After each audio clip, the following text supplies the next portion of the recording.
What's up, guys? Jesse, Melissa, and Hudson here with Adventure Endeavor, and this is part 2 of our Things to Do in Downtown Durango video. We just spent about a week and a half in the Durango area. We absolutely love it. We have a lot of videos on that town and the surrounding area, and here is another one.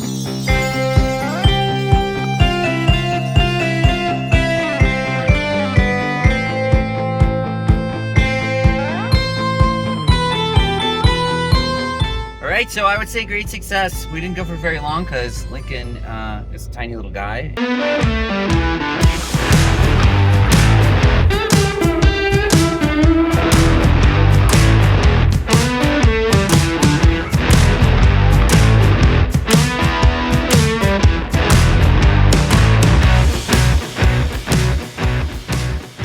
All right, so if you're in Durango, especially downtown, you have to go to Ernie's or 11th Street Station. They have two names. It has two names.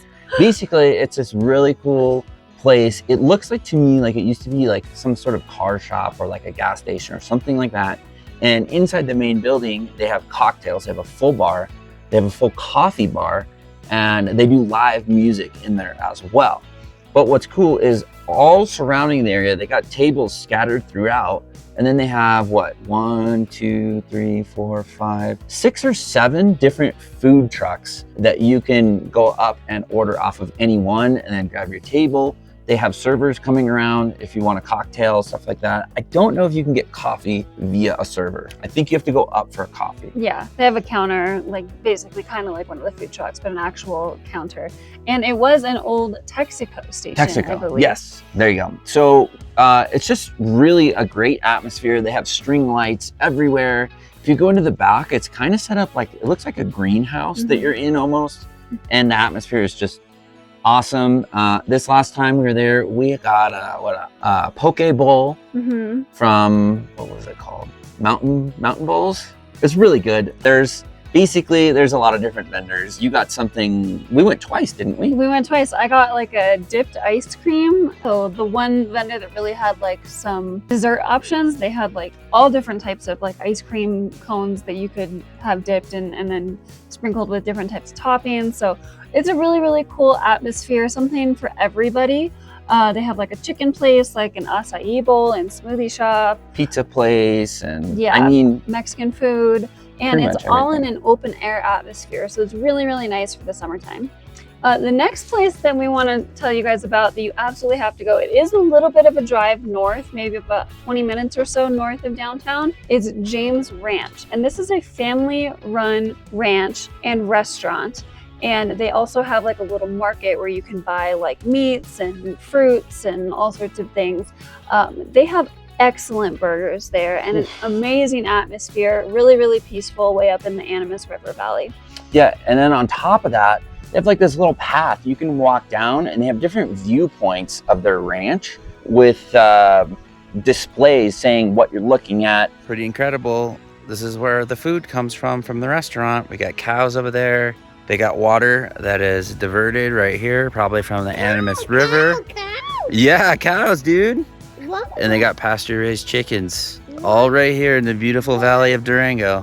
Pretty cool spot. Lincoln got to see the cows and horses, and we saw the chicken coop and the market. The market has a variety of items. They have a lot of meat. They had eggs, they had vegetables, they had milk, some wine, cheese. And I mean, places like this, it may seem a little bit expensive when you go in there, but it is just top quality. There's ample parking, and I just highly recommend it. The burger I had was probably one of my top 5 burgers. I got a blue cheese barbecue burger, and it was just so good. Melissa was bummed because she got their special, which was really good. The steak sandwich, which was, it was good. Also delicious. It was very good. It's just when you compare it. But it couldn't hold a candle to Jesse's burger. It was so yummy. I'm so sad that I didn't get it. And they had fingerling French fries, which were basically these fingerling potatoes that are all in weird different shapes, and they just chopped them in half and made them in French fries, and they were just awesome. So basically in the same area as James Ranch, I believe it is slightly more north, and on the opposite side of the highway is Honeyville. Honeyville was a cool little honey shop. Basically anything and everything honey, And I believe it's all from there, right? Supposedly. I believe so, yeah. And one thing I really enjoyed about Honeyville was the plexiglass wall that was full of honeycomb and honeybees. And then they had a tube going outside to where the bees could come in and out. Lincoln thought that was great. Yeah. And I think that's why I loved it. It was really cool. He was very interested in that part, definitely. We got some honey. I think we got some squeeze Cinnamon bottle honey. of cinnamon honey, and we put it on everything. We got some whipped honey, which is very interesting and delicious. My parents got honey liquor. They had booze and liquor there. Yeah, they do honey samples. So if you want to try a couple different types of honey before you commit to buying something, you can do that. We got like a little canister of whipped honey. I got a chapstick. They even sell like local artists like jewelry, and I bought a pair of earrings. So it's a cool shop. It's a cool shop. It's a quick stop, but you know, support local, and it's just another thing you can do when you're in the area. So the other place that we went that was like an outdoor seating kind of it's kind of like a food truck type situation. Yeah, would be Lolas. And this place is much quieter and much more chill because it is up one street from Main. It's on 2nd Street. Lolas has a food truck with Japanese food and tacos. They also have a coffee bar as well as a full bar with beer and alcohol. And then a complete outdoor seating area. You can sit right next to the street if you want to. Nice, just smaller, much smaller version. Calmer. Of Ernie's / 11th Street station.